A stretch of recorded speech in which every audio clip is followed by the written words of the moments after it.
It's the role he was born to play, baby. How has it taken this long for Nicolas Cage to play a totally over-the-top, wildly, flamboyantly preening version of Dracula? I know he did Vampire's Kiss 35 years let's ago. not forget. This is a whole different thing. Renfield. Alonzo, what's it about? Let me explain. I work for Dracula. Count Dracula? It's the real Dracula! Renfield, you may recall, played by Dwight Frye in the original Dracula, and the original Dracula gets visually quoted quite a bit in this movie, was the first real estate agent who comes to Dracula's castle to sell him on land in England, and winds up becoming his insane bug-eating assistant. Well, now he has been updated to being his not insane, bug-eating familiar. And if you watch What We Do in the Shadows, you know what a familiar is. They're the person that takes care of the vampire and does their dirty work for them and makes sure that they are taken care of during the daylight hours when the sun is out. And if you've seen What We Do in the Shadows, you pretty much know the jokes here, the way that the master-servant relationship is portrayed, the inherent imbalances of it all. But Renfield here is played by Nicholas Hoult, and he's kind of resigned to, his shitty situation until he maybe decides that he wants to break out of it and be his own person and discover the hero within. That stuff is kind of funny, but much of this movie involves Awkwafina as the one non-corrupt cop in New Orleans and her efforts to take down a crime family run by Shohreh Aghdashloo and John Ralphio, Ben Schwartz. Yeah.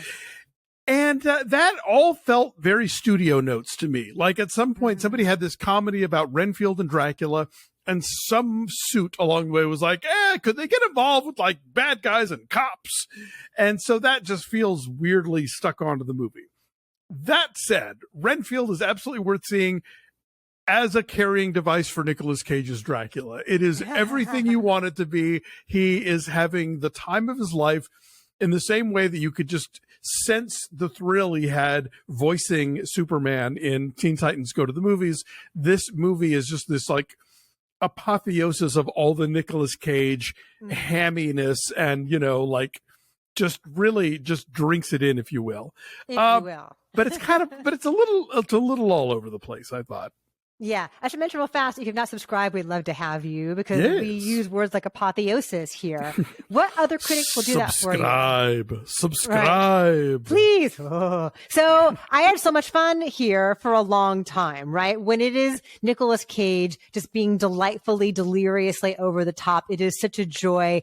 And this movie does what like Cocaine Bear does and what Violent Night did, but I don't think as well, which is this combination of like really understated deadpan humor with just wildly graphic, over the top, bloody violence. Buckets and buckets of blood and like limbs being severed and blood spewing everywhere and the heads exploding. Like it's not scary. It's not meant to be scary. It's so crazy that all you can do is laugh. Yeah. You just like, oh, whoa, it is that goopy CG blood, which means that like if torrents of it are flowing and no one gets it on their clothes. But I laughed quite a bit at that combination of stuff there. Like that balance there was really fun.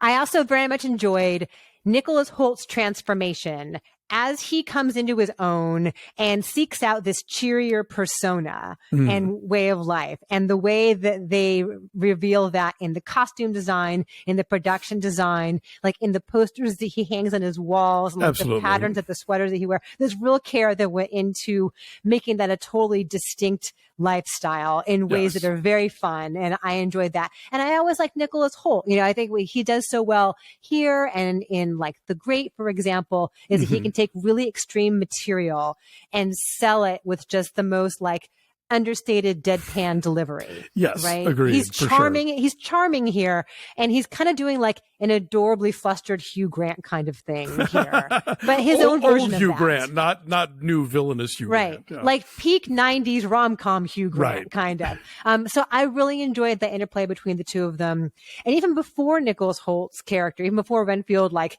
finds his own life or whatever, like the gothic extravagance of this abandoned hospital that they have made their home in New Orleans is just this wonder to behold.